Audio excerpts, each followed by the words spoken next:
Channel I সংবাদ।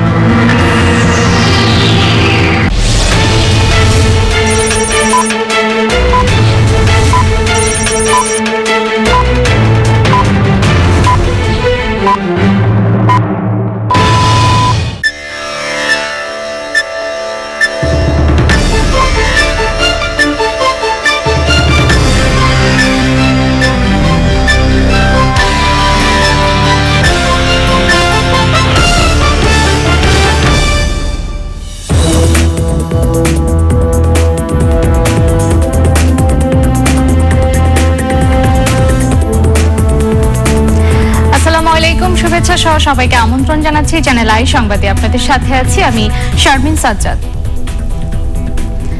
বিস্তারিত সংবাদের শুরুতেই জানিয়ে দিচ্ছি ফ্রেশ বিস্কুট সংবাদ শিরোনাম।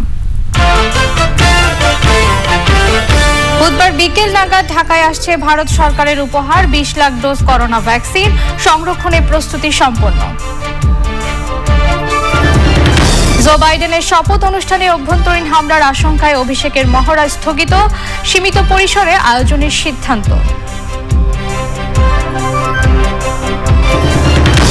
অভিনেতা ও বীর মুক্তিযোদ্ধা মুজিবুর রহমান দিলুর মৃত্যুতে শোক, বিকেলে শিল্পকলায় শ্রদ্ধা নিবেদন শেষে বনানীতে রাষ্ট্রীয় মর্যাদায় দাফন। তরুণ উদ্যোক্তা সংজ্ঞায়নের শহর কেন্দ্রিকতার সমালোচনা, প্রান্তিক উদ্যোক্তাদের সরকারি সেবা ও প্রণোদনা নিশ্চিত করার আহ্বান। এবং জলবায়ু ঝুঁকিতে থাকা ও ক্ষতিগ্রস্তদের অর্থনৈতিক কাজে যুক্ত করতে উন্নয়ন পরিকল্পনা, ম্যানগ্রোভ বনাঞ্চল গড়ার পরামর্শ।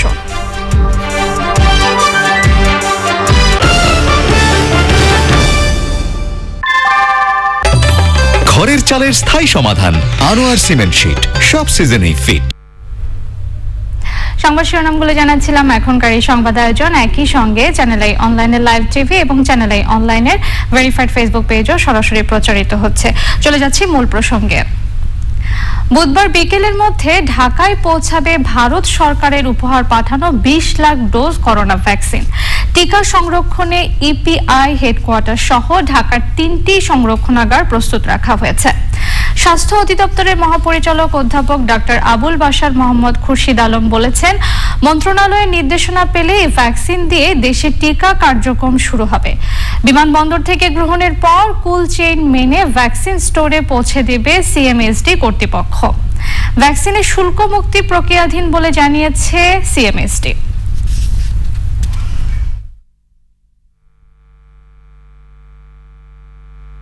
ইপিআইয়ের যে স্টোর সেন্টার আছে ঢাকাতে, আমাদের 3টা বড় স্টোর সেন্টার আছে ঢাকায়। একটা হচ্ছে ইপিআই সদর দপ্তরে আছে, একটা আছে আমাদের সিএমএসডিতে, একটা আছে আমাদের তেজগাঁ হেলথ কমপ্লেক্সে। 3 জায়গায় আছে আমাদের।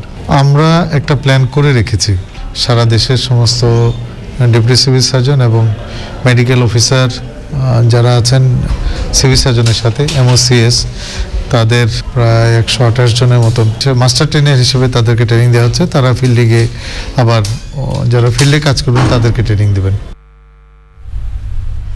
যুক্তরাষ্ট্রের নবনির্বাচিত প্রেসিডেন্ট জো বাইডেনের অভিষেক অনুষ্ঠানে অভ্যন্তরীণ হামলার আশঙ্কা করছে এফবিআই। নিরাপত্তার কারণে অভিষেক অনুষ্ঠানের মহড়া স্থগিত করে সীমিত পরিসরে আয়োজনের সিদ্ধান্ত নিয়েছে আইন প্রয়োগকারী সংস্থাগুলো। ন্যাশনাল গার্ড সদস্যদের পাশাপাশি ক্যাপিটাল, সিটি, স্টেট ও ফেডারেল পুলিশও মোতায়েন করা হয়েছে। যুক্তরাষ্ট্র থেকে রাশেদ আহমেদের পাঠানো তথ্য ভিডিও চিত্রে সাবরিনা হাসানের রিপোর্ট। এ যেন এক অচেনা ক্যাপিটাল হিল, অচেনা ডিসি, অচেনা যুক্তরাষ্ট্র। 6 জানুয়ারি ক্যাপিটাল হিলে ট্রাম্পের উগ্র সমর্থকদের তাণ্ডবের পর নবনির্বাচিত প্রেসিডেন্ট জো বাইডেনের শপথ ঘিরে কয়েক স্তরের নিরাপত্তা ব্যবস্থা নেওয়া হয়েছে। পুরো ক্যাপিটাল ভবনের চারপাশে নজিরবিহীন 8 ফুট উঁচু কাঁটাতারের বেড়া দেওয়া হয়েছে। রাজধানী ওয়াশিংটন ডিসিকে কার্যত বিচ্ছিন্ন করেছে নিরাপত্তা কর্মীরা। ওয়াশিংটনমুখী সব রাস্তাও বন্ধ। দেখে মনে হয়েছিল প্রথমে এর একটা মুভি হচ্ছে, ইভেন্চুয়ালি আসলে রিয়েলাইজ করতে পারছি এটা আসলে রিয়ালিটি ছিল আমাদের। এটা আসলে কল্পনার অতীত। আমরা এমন একটা কান্ট্রি আমেরিকা, যে আমরা সারা ওয়ার্ল্ডকে আমরা যেটাই করি সেটা সারা ওয়ার্ল্ডের জন্য এক্সাম্পল হয়। তো আজকে আমাদের জন্য এই জিনিসটা very shameful. Texas, Michigan, Ohio ও ভার্জিনিয়ার ক্যাপিটালে ট্রাম্প সমর্থকরা অবস্থান নিয়েছে। এদের মধ্যে কিছু সংখ্যক সশস্ত্র বিক্ষোভকারীদেরও দেখা গেছে, তবে কোথাও কোনো সংঘর্ষের খবর পাওয়া যায়নি। প্রথম দিনেই নতুন প্রেসিডেন্ট 12টি গুরুত্বপূর্ণ নির্বাহী আদেশে সই করতে পারেন বলে জানিয়েছে Biden Harris transition team. President Biden কার্যনির্বাহী আদেশ জারি করবেন, যার মধ্যে মুসলিম ট্রাভেল ব্যান প্রত্যাহার অন্তর্ভুক্ত হবে। আগামীতে রাষ্ট্রপতি কংগ্রেসকে একটি বিল পাঠাবেন অ্যাবাউট ইমিগ্রেশন রিফর্ম। ট্রাম্প পেন্সের ক্ষমতা 4 বছরের অস্থির সময় পার করার পর বাইডেন হ্যারিসের দূরদর্শী নেতৃত্বে যুক্তরাষ্ট্র হারানো গৌরব ফিরে পাবে বলে মনে করছেন সংশ্লিষ্টরা। Sabrina Hasan, channel I. দীর্ঘ 9 মাস পর শিক্ষা কার্যক্রম শুরু করেছে জাতীয় বিশ্ববিদ্যালয়। প্রথম পদক্ষেপ হিসেবে 4র্থ বর্ষের ফাইনাল পরীক্ষা অনুষ্ঠিত হয়েছে আজ। শিক্ষার্থী ও শিক্ষকরা বলছেন, শিক্ষা প্রতিষ্ঠান খোলার ক্ষেত্রে এই কার্যক্রম বড় ধরনের ভূমিকা রাখবে। মোস্তফা মল্লিকের রিপোর্ট। রাজধানীর সিদ্ধেশ্বরী গার্লস কলেজে জাতীয় বিশ্ববিদ্যালয়ের 2019 সালের অনার্স 4র্থ বর্ষের পরীক্ষা শুরু হয় সকাল 9:30টায়। এরও বেশ আগে থেকে হ্যান্ড স্যানিটাইজার সহ স্বাস্থ্যবিধির সব সামগ্রী প্রস্তুত রাখে কলেজ কর্তৃপক্ষ। গত ফেব্রুয়ারিতে এই শিক্ষার্থীদের 5টি পরীক্ষা শেষ হওয়ার পর বিশ্বব্যাপী শুরু হয় লকডাউন। ষষ্ঠ পরীক্ষা শুরু হলো 2021 সালের 17 জানুয়ারি থেকে। আমরা অনেকটাই দেখা গেছে যে ক্ষতিগ্রস্ত, তাই এখন আমাদের এই পরীক্ষাটা নেওয়ার সিদ্ধান্তের ফলে আমাদের কিছুটা হলেও উপকার হয়েছে। মহামারীর জন্য সেশনটা পড়ে গেছি, তো সেখান থেকে একটা পরিত্রাণের উপর আমরা পেয়েছি। এই জন্য জাতীয় বিশ্ববিদ্যালয় কর্তৃপক্ষকে সাধুবাদ জানাচ্ছি, যেহেতু পরীক্ষা দিতে পারতেছি, এটা সবচেয়ে সন্তুষ্ট আমরা। আলহামদুলিল্লাহ অনেক খুশি হয়েছি, অ্যান্ড আমাদের সেশন জটটাও কমে গেল, অ্যান্ড আসলে অনেক ধন্যবাদ সবাইকে। শিক্ষকরা বলছেন, স্বাস্থ্য নিরাপত্তার দিকেই নজর রাখছেন তারা। এমনকি মাস্ক পর্যন্ত আমরা নিয়ে বসে থাকি। ক্লাসরুমে, প্রতিটি ক্লাসরুমে আমরা স্যানিটাইজার দিয়েছি এবং স্বাস্থ্যবিধি মেনে 3 ফিট দূরত্বে প্রত্যেককে বসিয়েছি। পাশাপাশি কেউ বসছে না, একজন পরপর বসছে। ওরা পুরোপুরি খুশি, যেহেতু তাদের বয়সটা সরকারি চাকরির জন্য কমে যাচ্ছে জন্য, এবং স্বাস্থ্যবিধি পুরোপুরি আমার মনে হয় মেনটেন করা হচ্ছে। আমরা স্বাস্থ্যসম্মতভাবে আমাদের এই কলেজে আমরা পরীক্ষা নিচ্ছি। আমরা স্বাস্থ্যবিধি বলতে আরেকটু বোঝাচ্ছি যে আমরা মাস্ক দিচ্ছি, হ্যান্ড স্যানিটাইজার এগুলি ব্যবহার করানো হচ্ছে। সারা দেশের 240টি কেন্দ্রে একযোগে শুরু হওয়া এই পরীক্ষায় অংশ নিচ্ছে 54,810 জন শিক্ষার্থী। Mostafa Mallik, channel I, Dhaka. বিশিষ্ট অভিনেতা, নাট্যকার ও বীর মুক্তিযোদ্ধা মুজিবুর রহমান দিলু মারা গেছেন। ইন্না লিল্লাহি ওয়া ইন্না ইলাইহি রাজিউন। সকালে রাজধানীর একটি হাসপাতালে তিনি শেষ নিঃশ্বাস ত্যাগ করেন। তার বয়স হয়েছিল 69 বছর। তিনি দীর্ঘদিন নিউমোনিয়ায় ভুগছিলেন। ঢাকা বিশ্ববিদ্যালয় কেন্দ্রীয় জামি মসজিদে তার নামাজে জানাজা হয়েছে।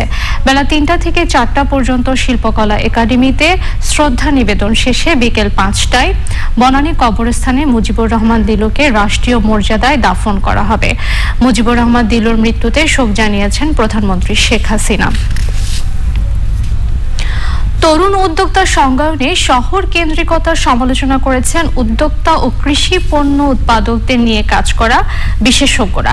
ঢাকা বিশ্ববিদ্যালয়ের আয়োজনে এসএমই উদ্যোক্তা নিয়ে অনলাইন আলোচনায় প্রান্তিক পর্যায়ে উৎপাদন ও উদ্যোগের সাথে যুক্তদের সরকারি সেবা ও প্রণোদনা প্রাপ্তি নিশ্চিত করার আহ্বান জানান বক্তারা। মাসুর শাকিলের রিপোর্টে বিস্তারিত।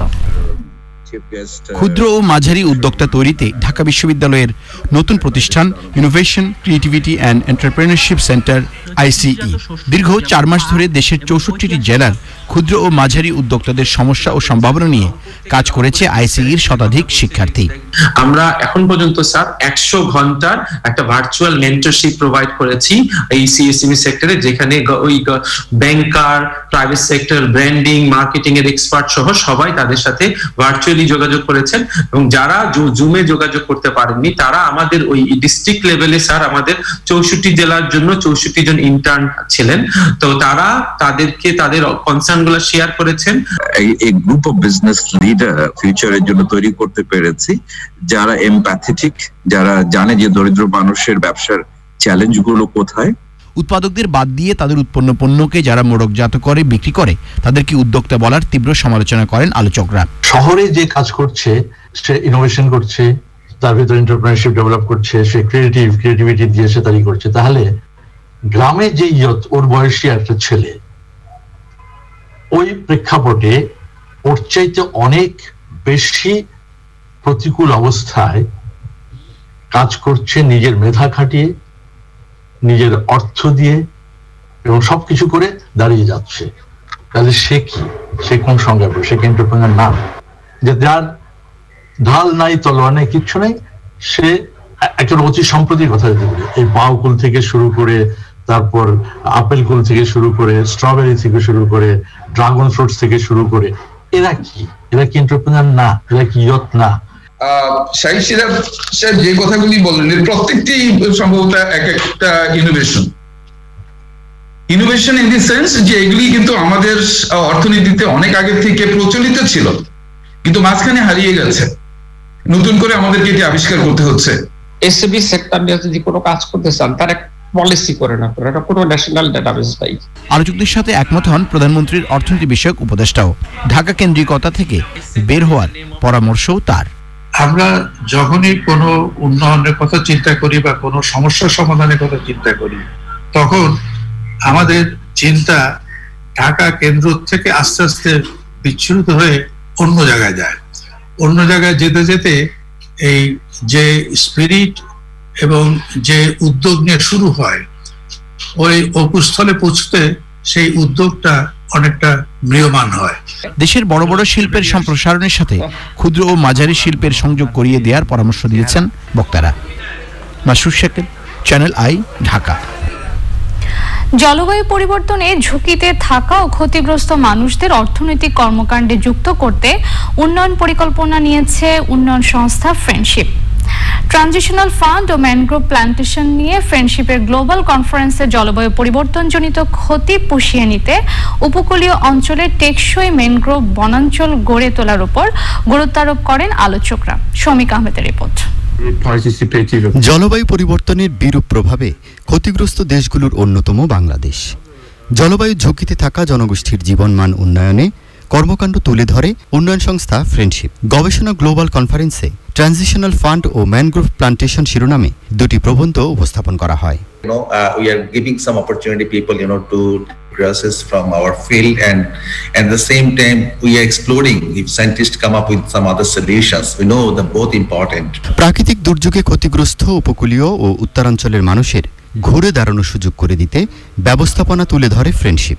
Where and how were we to draw this line between immediate livelihood, which they needed, and promise of long-term security and livelihood?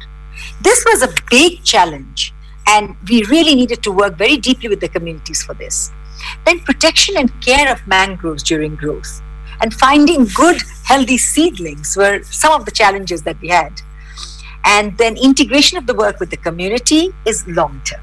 Virtual আলোচনায় যুক্ত হন প্রকৃতি ও জীবন ফাউন্ডেশন সহ সরকারি প্রতিষ্ঠান এবং দেশি বিদেশি সংস্থা। Communities on the ground, private sector, government agencies, and so on. So collective effort, finding allies, working together. The second implication is that short duration projects are really not a suitable tool for a climate change program. The first thing is the immediate action, that there was a big gap in that, because it takes some time, even if there is emergency relief fund and all those things. Another thing is customized need. So I think that is very important. It's more of like a transition support or a support to go through the transition from the vulnerability to capacity. So I mean, this is wonderful concept, and more we should replicate this concept in all our activities. Media plays vital role in creating awareness about climate change. Communication of climate change knowledge from scientists and policymakers to the public via the mass media has been a subject of major interest because of its implications for creating national variation in public understanding. We can make a difference by spreading the knowledge of adaptation in our country. Mangrove plantation has been proved a great climate solution all over the world. We are very fortunate to have natural mangrove in coastal zone of Bangladesh, but those are not enough, as we need more plantation. We need to communicate with more people to expand our coastal green belt in a sustainable way. জলবায়ু পরিবর্তনের প্রভাব বিষয়ে জনসচেতনতায় গণমাধ্যমকে জোরালো ভূমিকা রাখার আহ্বান জানান বক্তারা। Soumik Ahmed, channel I, Dhaka. এবার জানাবো স্পানি ভ্যাকসিন সংবাদ অগ্রগতি।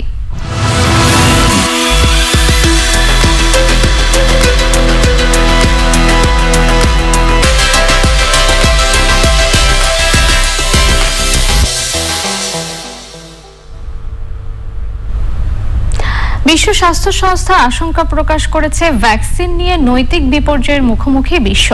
সংস্থাটির প্রধান ট্রেডার্স গেভিয়েসুস বলেছেন, ধনী দেশের সুস্থ জনগোষ্ঠী গরিব দেশের ঝুঁকিতে থাকা জনগোষ্ঠীর আগে টিকা পাচ্ছে, যা মোটেও কাম্য নয়।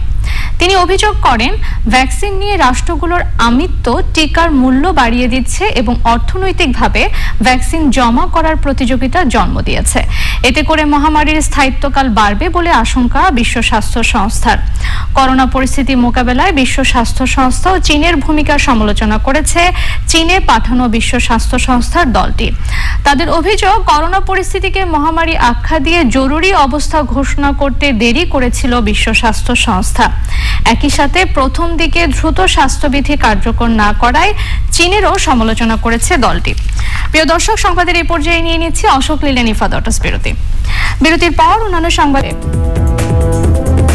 এখন দেখবেন নিটল টাটা কৃষি সংবাদ।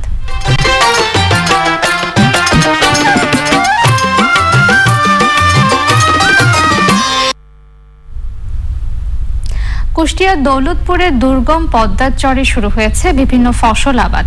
কৃষি আবাদ করে নতুন করে আশার আলো দেখছেন হাজার হাজার চরবাসী। চরে কৃষি বৈচিত্র্য ও সমৃদ্ধি আনতে নানা উদ্যোগ নিয়েছে কৃষি বিভাগ। তারা জানিয়েছে, 2 ইউনিয়নের চরে প্রায় 9,000 হেক্টর জমি এবারের আবাদের আওতায় এসেছে। এবার থাকছে প্রকৃতি সংবাদ।